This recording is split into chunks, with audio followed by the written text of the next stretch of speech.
Trabajo como conductor de carga. Llevo más de 10 años cruzando el país en mi camión. Conozco las rutas, los atajos, las estaciones, los restaurantes de carretera y, sobre todo, los tramos que hay que evitar de noche. Pero hay un tramo en particular que todos los conductores evitamos cuando se puede, la Ruta 93, al norte del desierto. No es peligrosa por el clima ni por la carretera en sí. Es otra cosa.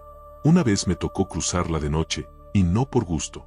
El cargamento era urgente, y tenía que llegar antes del amanecer.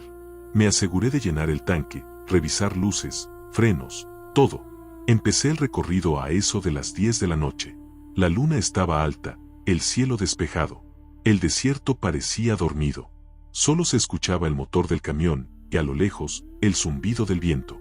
Después de una hora, noté que no había visto otro auto en todo el camino. Nada, ni una sola luz. Algo raro, incluso para una ruta tan solitaria.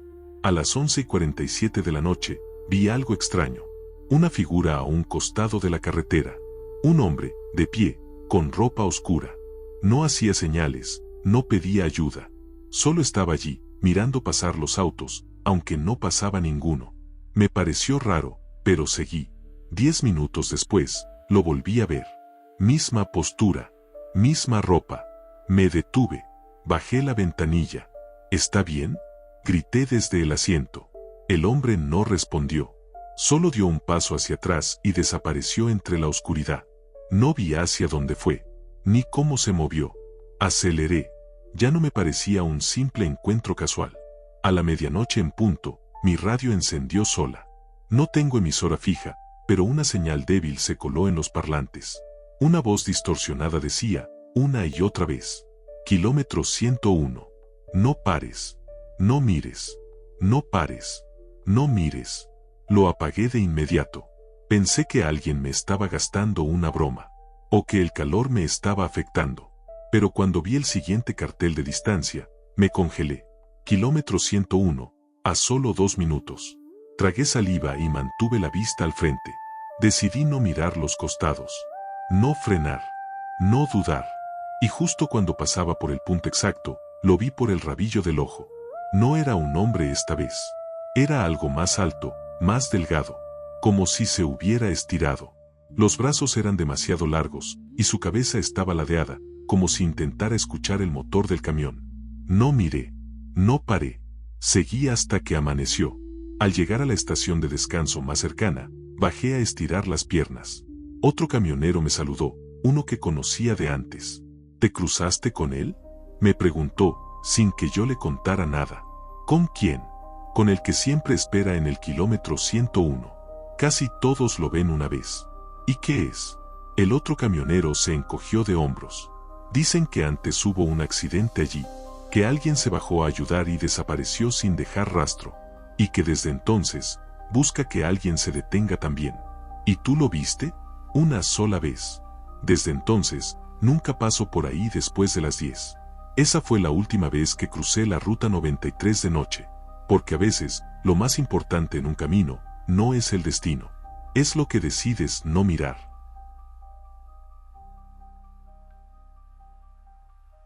Trabajo haciendo limpieza en un cine que ya no es tan concurrido como antes. Solo abre por las tardes y noches, así que mi turno empieza a las 11 y termina a las 5 de la mañana. Es un trabajo tranquilo, silencioso, o al menos eso pensaba al principio. El cine tiene 6 salas. Me toca revisarlas una por una, recoger basura, limpiar los asientos, aspirar las alfombras, y dejar todo listo antes de que el primer encargado llegue en la mañana. No hay más nadie en el edificio durante la madrugada. Solo yo, y el eco de las películas que se acaban de ir. La primera semana todo estuvo bien, aunque siempre me pareció que la sala 3 tenía algo raro. A veces, al entrar, sentía el aire más frío que en las otras, y el sensor de movimiento tardaba más en encender las luces, como si algo las bloqueara. Una noche, cerca de las 2, terminé de limpiar la sala 5 y me dirigía a la 3. Llevaba los audífonos puestos, pero justo cuando pasé por el pasillo que da a los baños, los audífonos hicieron un ruido raro, como estática. Los revisé, seguían bien, pero cuando miré hacia el baño de mujeres, vi que la luz estaba encendida. Eso no era normal. Yo la había apagado antes. Me acerqué. Llamé por si alguien se había quedado adentro. ¿Hola? ¿Queda alguien? Nada. Entré. Una de las puertas del cubículo estaba cerrada. Me acerqué despacio y golpeé suavemente. ¿Todo bien? No hubo respuesta. Entonces se escuchó un clic, como si alguien hubiera cerrado el pestillo desde adentro. Esperé, pero no salió nadie. Me agaché un poco para mirar por debajo. No había pies. Ninguno. Salí sin decir nada y regresé al pasillo. Pero al dar la vuelta, todas las puertas de las salas estaban abiertas. Yo las había dejado cerradas mientras limpiaba. Todas. Incluso la 3, que todavía no había tocado. Entré con cuidado. Todo parecía en orden, hasta que noté que un proyector estaba encendido. Eso fue lo más extraño. Ya habían apagado el sistema central. Yo no tenía acceso a los proyectores, y aún así, el haz de luz iluminaba la pantalla, aunque no se proyectaba nada. Me acerqué a revisar, y en la pantalla apareció una frase, blanca sobre fondo negro, como si alguien hubiera cargado una imagen vieja. No apagues la luz. Retrocedí. Revisé la cabina del proyector. Estaba vacía.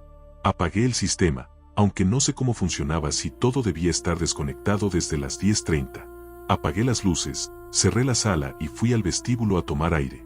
5 minutos después, las luces de la sala 3 volvieron a encenderse solas. Llamé al encargado de mantenimiento. Me dijo que era imposible que los proyectores funcionaran sin conexión a la red, que tal vez fue un error mío, que la frase debió ser parte de una película. Pero no se proyectaban frases así, y además, yo había limpiado todas las salas esa noche. No había películas con ese texto. Pasaron los días. Las cosas siguieron igual, hasta que una noche escuché aplausos desde la sala 3. Fui a revisar. Estaba vacía, pero todos los asientos de la primera fila estaban bajados, como si alguien hubiera estado sentado allí, y encima de uno, había una hoja de papel doblada en 4. La abrí. Solo decía, ¿quién limpia después de ti? Desde entonces, siempre termino con esa sala primero, y dejo la luz encendida, porque si algo he aprendido trabajando allí, es que en los cines antiguos, cuando cae la noche, la película no siempre se acaba para todos.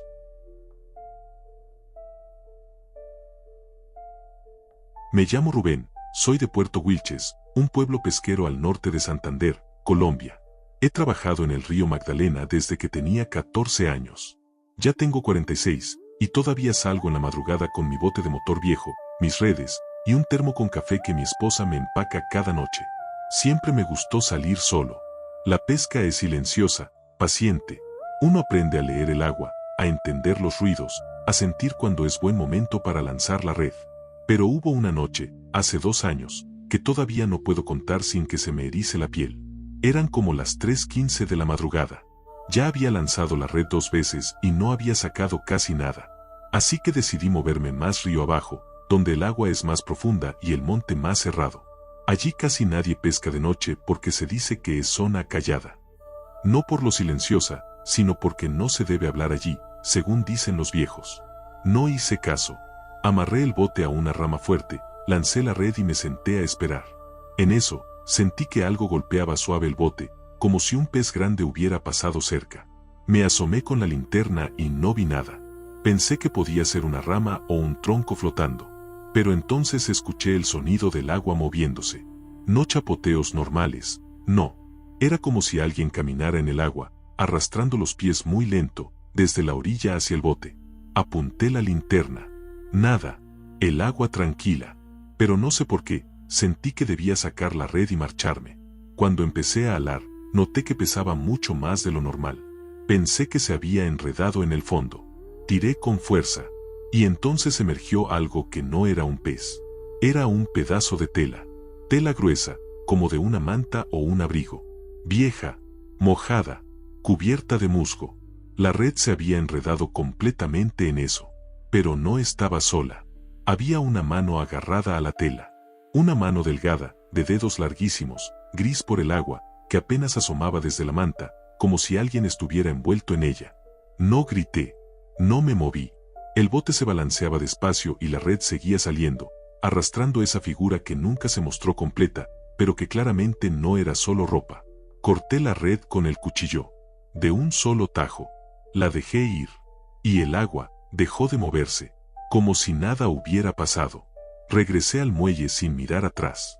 Al día siguiente, fui a buscar esa red con otros 2 pescadores, aunque no les dije lo que vi. La encontramos más abajo, enganchada en unas raíces.